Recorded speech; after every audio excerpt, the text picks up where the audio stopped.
Hey guys, this is Keith from Echo Ceramics and over the process of trimming this bottle.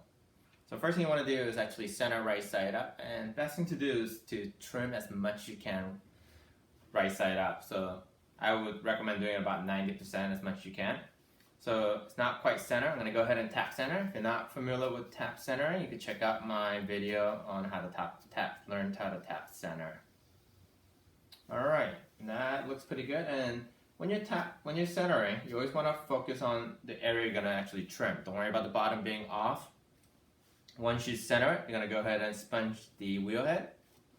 And you need a bit of anchor clay. So I'm going to go ahead and anchor this guy down.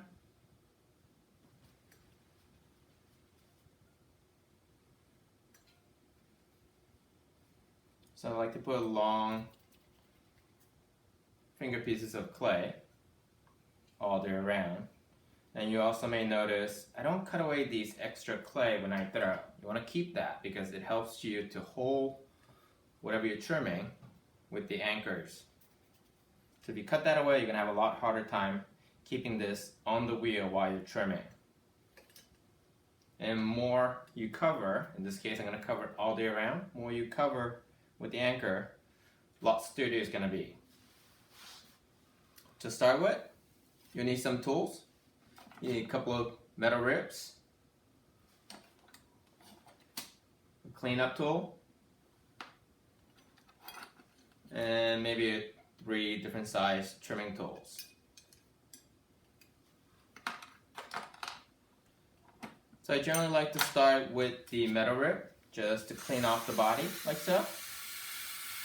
And I'll just scrape all of it down. And for the curved side, I like to use the straight side of the rib. And then for the flat or inverted side, I'm going to use the curved side. It just simply fits better, and then I don't have to have little gouge marks from the corner of the tool. So I'm going to work on the shoulder. Shoulders generally is the hardest place to get it really nice and even looking. And even if it's not perfectly centered, it really isn't a big deal. Because once it's finished, glaze fire, who's going to put it back on the wheel, right? So just work on the shape of it. I'm just taking away the shoulder, if you will, to have a nice continuous slope or drip. So again, try to trim as much as you can right side up. And you could do wonders in trimming. So I'm going to work my way down to work on the bottom as well. Because one of the things that we'll do is when we trim this upside down, you're going to have to use a chuck to trim.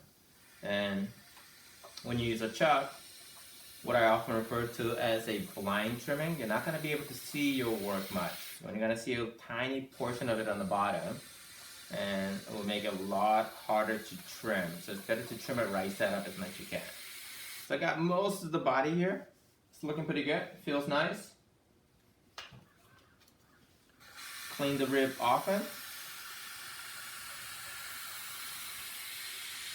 And I'm using my left hand as a counterweight. So when I put pressure with my right with the tool, I'm not just tipping it over to one side, right? So I just have a little bit of weight on the other side.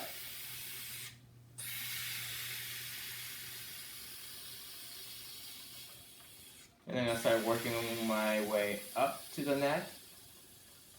And then you could also think about trimming downward.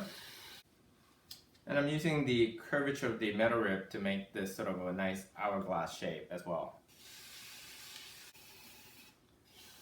And one of the things that I really try to do, and I encourage people to do, is try to use the tool as maximum amount as much as you can. So instead of just using tiny little portions of it, which will leave trimming marks, I'm using the tool and making as much contact as I can. That way I get a nice continuous curve, or a line if you will. I'm going to work my way up. And if you like the proportion of this, you could leave it. The rim is a little uneven. We could take care of that in trimming as well. So I have to decide if I want to keep this length or trim this down. And looking at it, I'll probably cut this down about an inch off the top. And that, again, all the things are your personal preference and it's optional. Alright, I'm going to try not to nitpick over this neck area too much because I tend to spend a lot of time doing so. So for now, I'm just going to wrap things up.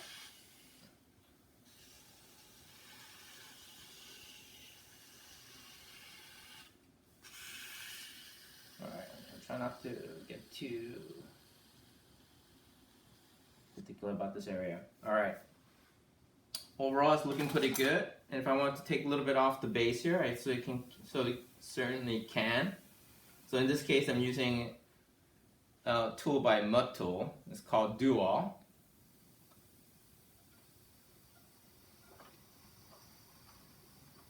It's a nice improved version of the traditional sort of a Japanese trimming tool.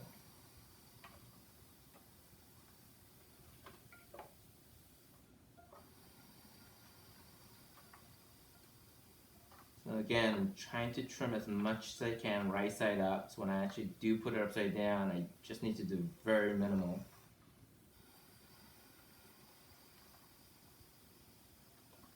And I'm a big fan of trimming, so I encourage you to trim.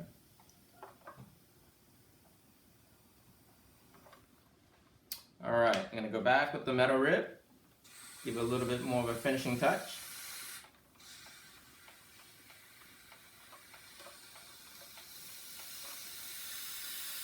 And if you happen to trim through, it's not a big deal because, it just means that you threw it really well.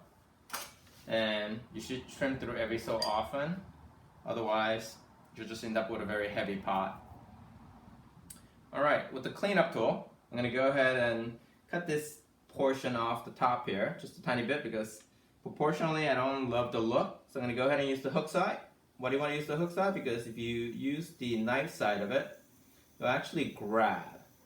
So this part, I often use an example of cutting a tree. When you cut a tree down, you're not going to put the saw straight in. You're going to cut it in a little V shape so that the blade, or in this case, the hook side of it, won't catch.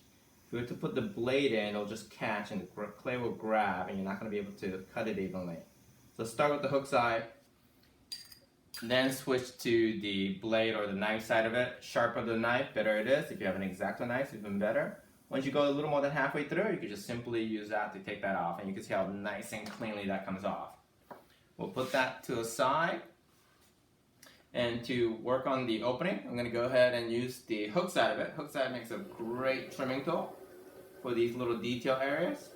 I don't want to see that thick rim, and I also want to make sure it looks a lot like it's been finished. So I'm going to go ahead and soften up the rim a little. And also want to make it really delicate, so I'm going to go ahead and trim the interior and not have a lip. And go ahead and have a nice continuous trimming.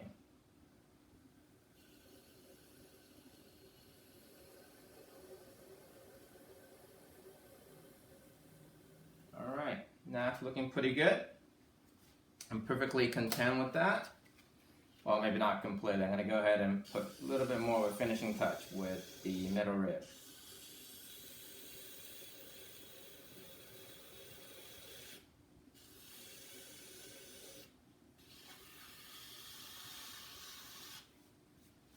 Alright, take a sponge, give it a nice sponge bath, wipe it all down, that will get rid of any little sand, little markings that you had, and any kind of scraping you did, so the glaze will take on nicer. Alright, now I'm ready to trim the base. Go ahead and remove the anchor piece.